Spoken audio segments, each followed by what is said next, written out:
Assalamu alaikum. Welcome to new tutorial inside SolidWorks assembly. In this tutorial, I'm going to show you how can you use the linear coupler mate inside SolidWorks Advanced Mate. Okay. Now, for that, what I can do, let me come to Mate, and now come to Advanced Mate, and inside Advanced Mate, I will click on the linear coupler mate. Okay, so on linear coupler mate, let me choose my mate selection, the two faces that you want it to be an linear coupler. Okay, let me select these two faces. When you come downward, and let me make the ratio 1:1.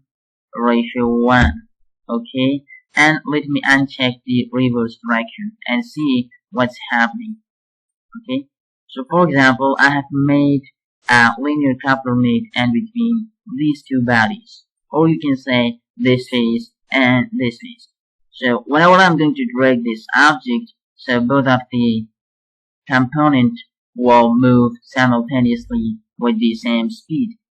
Okay, but let me make some editing and let's do linear coupler mate.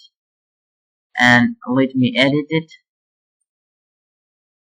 and let me change the ratio 1:2, and let me check this option for now, reverse the direction, and see what's happening right now.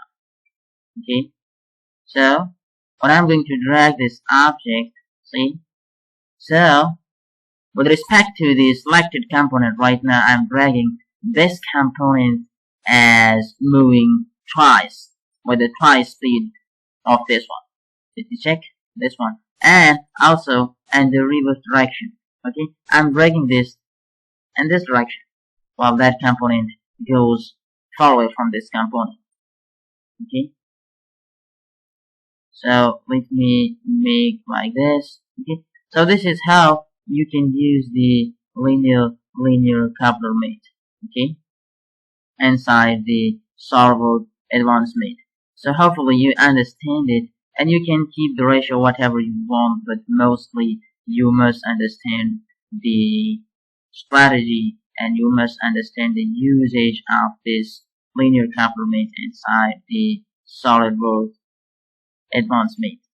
Okay, so hopefully you enjoyed this tutorial. If you are new on my channel, so please don't forget to subscribe my channel for more interesting videos inside SolidWorks, group parametric, ROE, and all of the relevant mechanical subworks. Okay, thanks for watching.